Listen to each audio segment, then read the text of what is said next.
You're lying in bed, it's late, everyone else is asleep, and your brain is working overtime. You're replaying that one thing you said at work 3 days ago, wondering if someone took it the wrong way, wondering if they're still thinking about it, wondering what that means about you as a person. It's exhausting. And the worst part?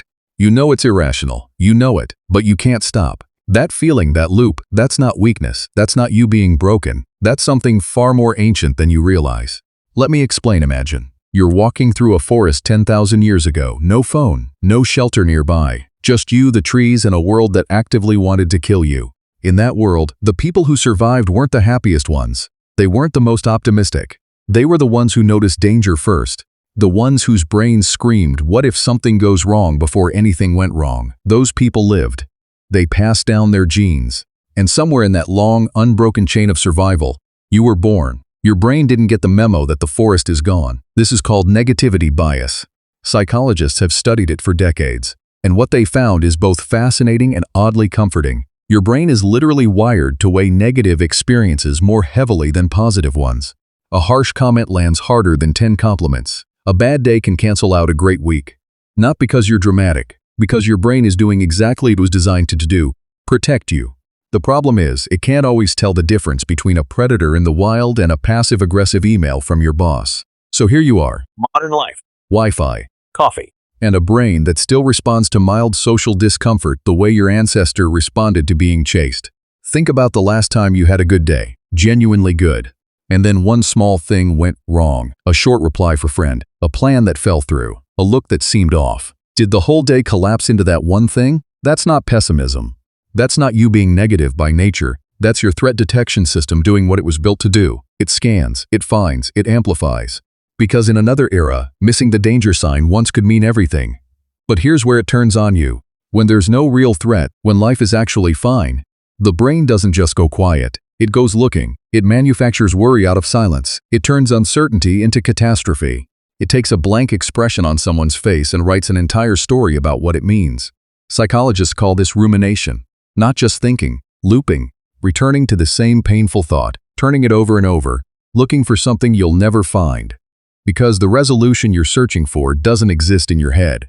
It never did. And here's the part no one talks about. The more intelligent you are, the more self-aware, the deeper the loop goes. Because a sharper mind is a sharper tool for everything, including tearing yourself apart.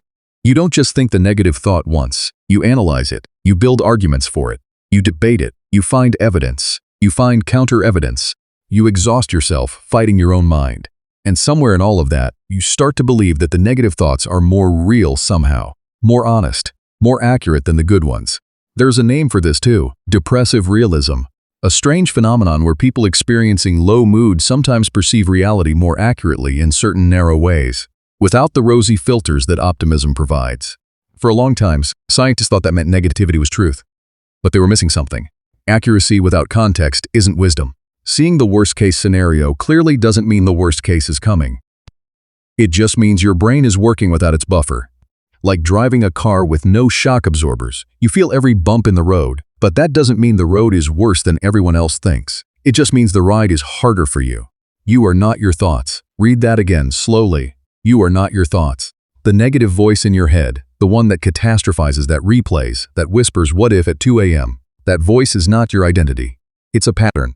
A deeply ingrained, highly practiced, neurologically reinforced pattern, and patterns can change. Neuroscience has a phrase for this. Neurons that fire together, wire together. The thoughts you think most often carve the deepest pathways in your brain. Negative thinking, practiced long enough, becomes a default route, not because it's true, not because it's who you are, but because your brain took the path of least resistance, and that path happened to lead toward fear. The good news is, and this is the part that actually matters, the brain is not fixed. It is plastic, malleable. It rewires based on what you practice, what you notice, what you choose to return to. You don't have to force positivity, that's not the answer. Forced positivity is just another mask. What you need, what actually works, is something quieter. The slow, patient practice of noticing the thought without becoming it, of watching the loop start without jumping in, of asking, gently, is this a threat or is this just noise? There's a kind of person who feels everything deeply, who can't just let things go, who overthinks not because they're weak, but because they care intensely about people, about meaning, about getting things right. Maybe that's you. And maybe the thing you've been calling your flaw is actually the shadow side of your depth. The cost of being someone who actually pays attention. The same sensitivity that loops you into dark thoughts at midnight is the same sensitivity that makes you understand people in ways others can't. That makes you perceptive. That makes you the person friends come to when nothing is okay. Your mind is not broken. It is thorough. So tonight, if the loop starts again, if the thought returns that you've already visited 100 times, try not to fight it. Just notice it. Name it even. There's that loop again. Not with judgment, just with recognition. Because the moment you become the observer of the thought instead of the prisoner inside it, something shifts. Quietly. Almost imperceptibly. You're no longer caught in the current. You're standing on the bank, watching it move. That space, that tiny, fragile, powerful space between the thought and your reaction, is where freedom's not loud, not dramatic, just quiet, like early morning before the world starts.